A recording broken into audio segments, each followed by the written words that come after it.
Emily and I had been best friends for years, inseparable since high school. Her house was like a second home to me, and her father, Mr. Carter, was always kind and welcoming. He was a distinguished man in his early 40s, carrying himself with an effortless charm that made him stand out. Since his divorce, he had remained single, focused on his work and raising Emily. I never thought much of him beyond being Emily's dad, but something shifted one evening. Emily had invited me for a sleepover, but just as I arrived, she got an urgent call and had to step out for an hour. She handed me the keys and told me to make myself comfortable. I wandered through the familiar house, eventually ending up near Mr. Carter's study. The door was slightly open. I hesitated before stepping inside. His office smelled of leather and faint cologne, shelves lined with books, and a heavy wooden desk in the center. On it, a framed picture of him and Emily from years ago, back when his family was still whole. There was also an old letter, tucked under a glass of whiskey, the handwriting delicate and precise. I didn't mean to pry, but the moment felt intimate, as if I had stepped into a part of his life he never shared with anyone. The sound of footsteps snapped me out of my daze. The door creaked, and I turned, my breath catching as Mr. Carter stood there, watching me. "You always had a curious streak," he said, his voice smooth, amused rather than annoyed. I was just looking for Emily." I lied, placing the frame back. He smiled, stepping in and leaning casually against his desk. "Emily won't be back for a while. You can stay if you want." There was something in his tone, a warmth that made me uneasy. He was always charming, but standing there alone with him, I saw something different. The way his shirt sleeves were rolled up, how his eyes held mine for just a second too long, it made my stomach twist in a way I wasn't ready to admit. I forced a laugh, stepping back. I should probably wait in her room. His eyes lingered on me for a moment before he nodded. "Of course. You know where to find me if you need anything." I hurried upstairs, my heart pounding. I wasn't sure why I felt so flustered. It was just Mr. Carter, Emily's dad. Nothing more. Yet, as I sat in her room, waiting for her return, I couldn't shake the feeling that something had changed. And worse, I wasn't sure if I wanted to stop it. Later that night, after Emily returned, we spent hours talking and laughing in her room, like old times.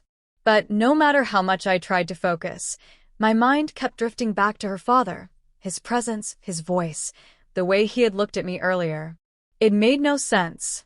He was off limits, yet my heart refused to listen. Unable to sleep, I decided to go downstairs for a glass of water. The house was quiet, dimly lit by the soft glow from the living room. Just as I reached the kitchen, I heard hushed voices.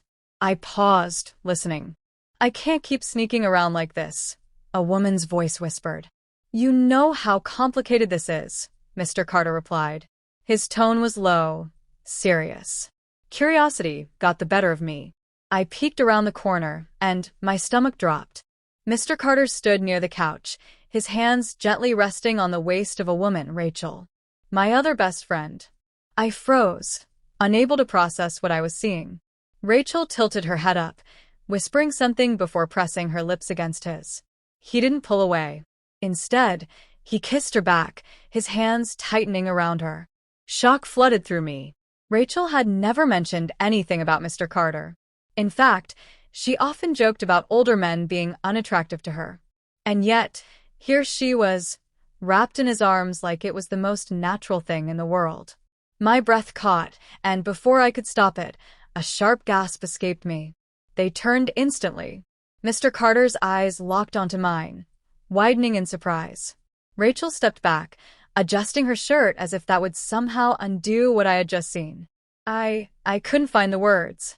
My chest tightened, my mind spinning. Mr. Carter took a step forward. "It's not what it looks like." But it was exactly what it looked like. And it was worse than I could have imagined. Rachel, ever the smooth talker, flipped her hair back and smirked. "Relax. This is none of your business." None of my business? Emily was my best friend. This was her father. And Rachel, of all people, was the one sneaking around with him? I shook my head, stepping back. Does Emily know? Rachel's smirk faltered, but Mr. Carter remained calm. No, and I'd like to keep it that way. The weight of his words pressed against me. He was asking me to keep quiet, to lie to my best friend. I swallowed the lump in my throat and turned away, my hands shaking. I didn't know what hurt more, seeing Mr. Carter with Rachel or knowing that part of me was jealous. I barely slept that night. Every time I closed my eyes, I saw them together.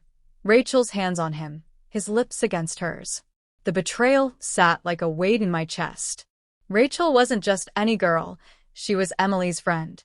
Our friend. And Mr. Carter, he was supposed to be off limits. The next morning, I avoided Rachel. She acted like nothing had happened, laughing with Emily over breakfast, making jokes as if she wasn't keeping a massive secret.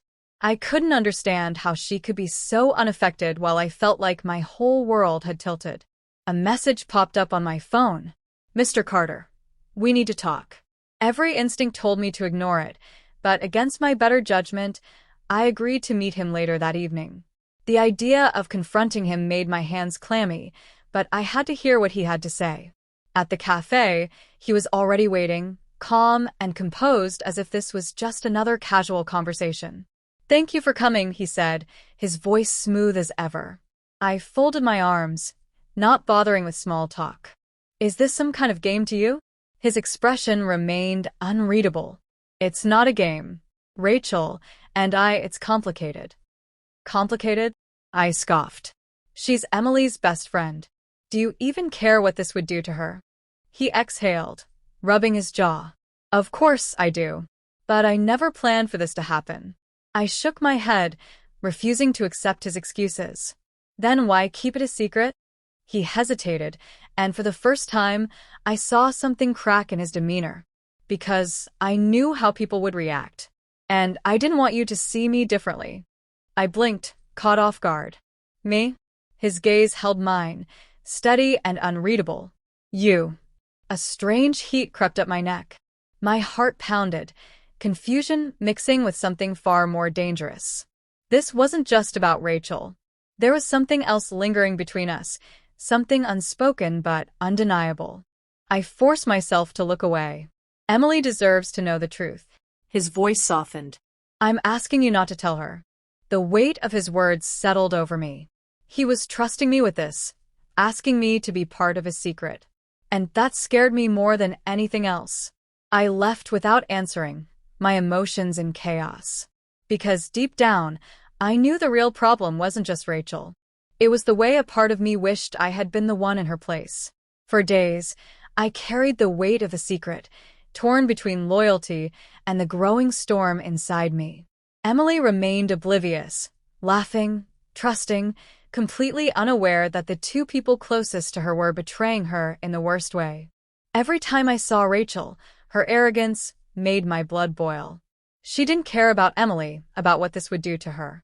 To her, this was just another game. I couldn't stand it anymore. I had to talk to Rachel alone. Does Emily mean anything to you? I asked, cutting straight to the point. Rachel rolled her eyes. You're being dramatic. Dramatic. My voice shook with anger. You're sneaking around with her dad and you expect me to just ignore it? She smirked, unbothered. Look, you don't get it. Mr. Carter doesn't belong to anyone. He'll never settle. Not for me. Not for anyone. The casual way she said it sent a chill down my spine. It wasn't love. It was just another conquest for her. And I had almost let myself fall into the same trap. I walked away, my mind made up. Keeping this secret wasn't protecting Emily. It was betraying her just as much as they were. That night, I told her everything. At first, she didn't believe me. The denial was instant, her trust in Rachel and her father too strong. But as I laid out everything I had seen, her face slowly changed, her hands gripping her knees as the truth sank in. Tears welled in her eyes. She knew how much my dad means to me, and she still did this. I placed a hand on hers, guilt pressing against my ribs. I should have told you sooner. I'm sorry. She swallowed hard, her voice barely above a whisper. And my dad? I hesitated. He asked me not to tell you. A single tear slipped down her cheek. Then, without another word, she stood up, grabbed her phone, and walked out. By morning, Rachel was gone from her life. Emily confronted her father, and though I wasn't there to see how it unfolded, the distance between them in the days that followed said enough. He had lost her trust, maybe forever. As for me, I ignored the message he sent later that night. I had spent too long pretending I didn't know where the line was. But I knew now, and I refused to cross it.